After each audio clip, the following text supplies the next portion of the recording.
Baik, bila tidak ada, kalau gitu saya mewakili saja karena saya yakin mungkin ada juga yang ragu-ragu karena Panglima TNI dan Kapolri tidak bertanya, mungkin takut juga bertanya ini. Panglima TNI Kapolri kan sahabat nanti tambah dimarahi, enggak. Ya saya kira gini, Pak Mahfud, terima kasih Pak sebelumnya atas pengarahan pada pagi hari ini. Saya ingin bertanya, mungkin juga mewakili rekan-rekan semuanya. Ya. Dalam pemilu nanti ada kemungkinan bahwa calon presiden maupun wakil presiden maupun pejabat di daerah, mungkin gubernur ataupun bupati yang mencalonkan, apabila dari calon tersebut adalah masih pejabat negara dan tidak diberhentikan atau mungkin ada ketentuan cuti dan sebagainya, ini tentunya mereka akan masih membawa atribut sebagai pejabat pemerintah. Nah, sehingga apabila masih menjabat pemerintah, kami TNI Polri ini apabila ke daerah tentunya akan memberikan sarana prasarana perbantuan pengamanan maupun sarana prasarana yang ada karena fungsinya sebagai Forkompimda. Nah, ini protokolnya di daerah ini masih melekat, Pak. Nah, tentunya ini bagaimana kami bersikap ketika mereka ini akan melaksanakan kampanye. Tentunya kan kita tidak pernah tahu ini kampanye atau sekedar kunjungan kerja atau mungkin kegiatan lain. Nah, ini sulit membedakannya, Pak. Ini mohon arahan bagaimana kami akan bersikap supaya betul-betul tadi yang disampaikan bahwa TNI Polri netral di dalam pemilu 2024 nanti. Tentunya tadi disampaikan kemungkinan calon ini akan ditentukan bulan November, Pak ya. Bulan November.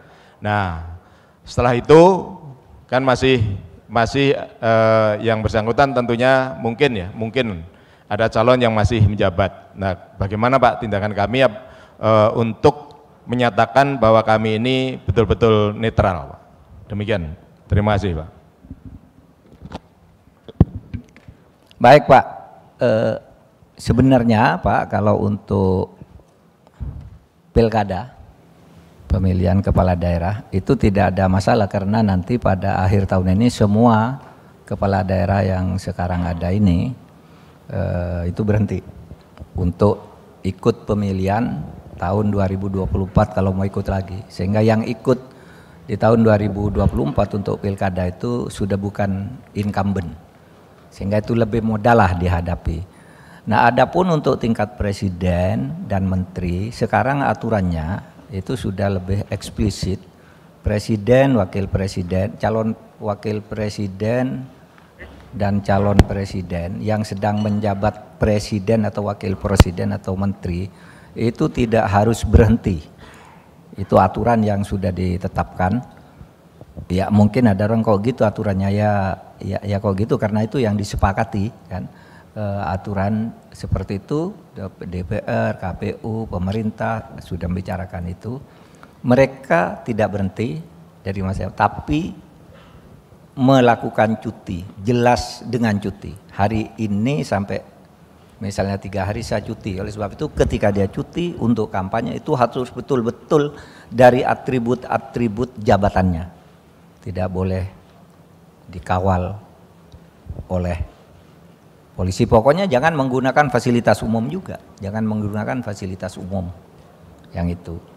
Meskipun mungkin dalam prakteknya nanti lebih fleksibel, tetapi yang penting tidak menimbulkan ketegangan dan kesan bahwa itu curang. Meskipun curang atau tidak curang itu nanti kan ada di Mahkamah Konstitusi, ada di Bawaslu dan sebagainya. Nah, itu dari sudut aturan, artinya semua itu sudah diatur semua, tinggal kita melaksanakan dengan konsisten dan konsekuen apa tidak gitu.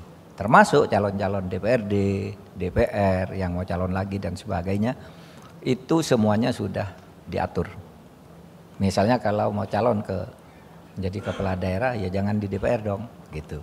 Nah, semua itu sudah diatur, tinggal mari kita ikuti saja aturan itu dengan tegas, dan kita yang dari pusat itu harus mengawal secara psikologis gitu. Karena kalau di bawah tuh kan takut juga kalau misalnya Pak Sigit calon gitu, Pak Listio Sigit calon lalu ke daerah kan takut juga. Nah, yang di pusat ini mengarahkan bahwa itu sedang kampanye pribadi.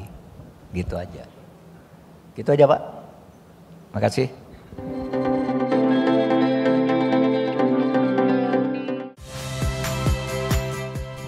Saya Muhammad Syahreza. Saksikan program-program Kompas TV melalui siaran digital, pay TV, dan media streaming lainnya. Kompas TV, independen, terpercaya.